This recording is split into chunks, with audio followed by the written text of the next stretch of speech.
Alright, folks. So the Lakers beat the Knicks tonight by 7 points in a narrow overtime win. RJ Barrett dropped 36 points on the Lakers. He had 20 in the first half. I believe he had 17 in the first quarter. So, yeah, RJ Barrett was cooking them. He also hit the game tying three to send the game into overtime. But I am done with the Westbrook experience. I'm done with it. I gave him 50 plus games. There was multiple games that were winnable against, bad teams or just suboptimal teams, 500 type teams, and Westbrook did not pull through. Whether it was with AD, whether it was LeBron, he did not pull through in those games. I'm done with it because you know what happened tonight? He got benched for Town Horn Tucker in overtime, and THC's not even good either. So that tells me everything I need to know about what Westbrook can do if this team was ever to make the playoffs. He's going to have to get benched and close games because he cannot close games. It's really that simple. And it's not just him. The reason why the Lakers struggled to close this game out tonight, I mean Malik Monk, Ariza, and other guys, they missed free throws when the Lakers are up by 9 points with just a few minutes remaining in the game. They make all their free throws. This game ends in regulation, and Lakers, they still win by like 6-7 points. So it's not just him, but this just showed you that he is a complete liability on both ends of the floor, and how you cannot play him in close ball games against good teams. And guess what? The Knicks aren't a good team. They're one of the worst offenses in the league. So are the Lakers, but the Knicks came out with a 42-point quarter, and the Lakers were down by 13. So that tells me everything I need to know about Russ. I could have made this video when he played against Portland and he only had 8 points against one of the worst defenses in the league. But no, you could have made a video on Russ, how he almost got the job done, almost against Charlotte, but again, almost isn't good enough. But I'm not even be too mad at that Charlotte loss, because he actually played good. But it's just few and far between with Russ, him playing good, playing at a high level, and he can't play good with other stars. And the issue is with the Lakers, you have to neutralize your other stars to accommodate Russ. That's what you have to do. They did the same thing on Houston. They traded away Clint Capella because you need to get the big out the paint so Russ can just drive in there and kick it out to the shooters. So you got to neutralize your best players to accommodate Russ. I'd rather have LeBron playmaking instead of Russ. I'd rather have Anthony Davis finishing at the rim instead of Russ. So, yeah, he's not helping your team win at a high level. It's just not happening. I don't care about the MVP. I don't care how hard he plays. I honestly don't care about all the triple doubles. Great accomplishments, both of them. But they weren't the Lakers. So I really don't give a damn about what he's done on other teams. He's supposed to help my team win now. You get what I'm saying. Simply put, Russell Westbrook is just not good enough to play playoff caliber basketball on winning teams, or on teams that aspire to win. He's not good enough to do it.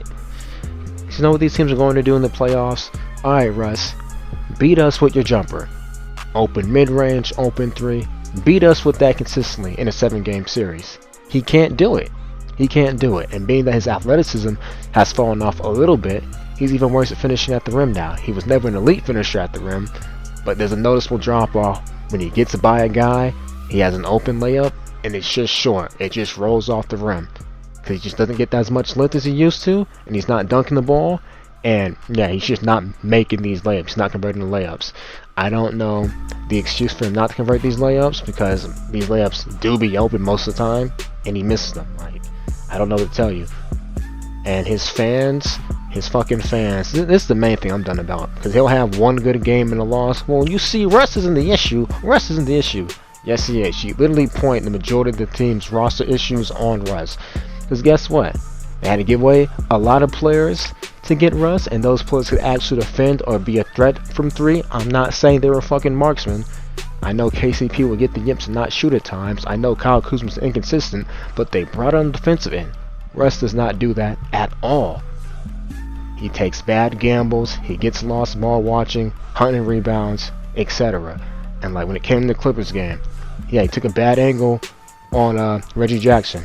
Did Austin Reeves get blown by and get cooked? Yeah, but guess what? He's an undrafted rookie. I'm not surprised that Reggie Jackson, a good rotational player, is able to beat Austin Reeves and score on him. I'm not surprised at all. Honestly, Austin Reeves shouldn't be even playing in crunch time because he is an undrafted rookie. But hey, we don't have any depth. We got a bunch of old guys that can't defend, a bunch of other one-way players, yada yada yada. But like Russ, you can literally attribute most of this team's issues to him. Like, and I hate to be that guy. Is Vogel ass when it comes to offensive adjustments and sets? Absolutely. Because he was trash at it in the championship season, because they would still have those scoring droughts 2 to 3 minutes, but they would have that defense to hang their head on and be able to pull out a game that way or close out a game that way. They can't do that now because they just don't have the defensive personnel for it, and you know, you got a liability in the court, which is Russell Westbrook. Like, even Rudy Gobert didn't get benched, and I thought he should have, but you know what he brings to the table? Fucking defense. You know why? Because Utah has terrible perimeter defenders. Even with Tyronn Lue deliberately scheming against Rudy Gobert or any one of Utah's weak perimeter defenders, he still had to stay in the game. You know, he offered something valuable at least. Rim protection. Russ doesn't offer anything valuable on this team that you can't get from other players.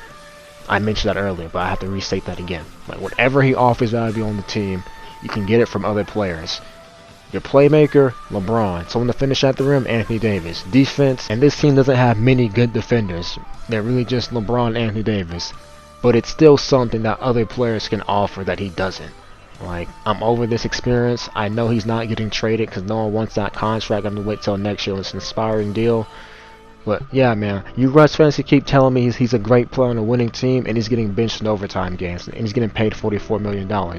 Yeah, 5 points in the whole game, 1 for 10 from the field, and the guy on a minimum, a 24-year-old Malik Monk, with 27 points. But yeah, tell me what Russ brings to the table. Please tell me. And Malik Monk's not a good defender at all. He's pretty bad. But you know what he brings to the table? Perimeter shooting, something that Russ doesn't bring at all. Just to restate this again, I never liked the trade and the trade rumors from the jump. I was against it.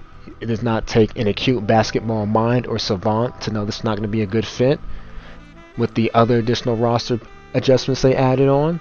But it's whatever. We're going to deal with the rest of the year.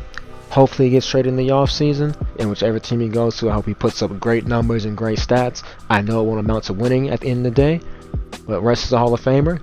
He's a great guy off the court, and he is a historically great player with the all-time triple-doubles, but I don't want him on my team. He just can't help the Lakers win. With that out the way, ladies and gentlemen, y'all stay safe. I'm out.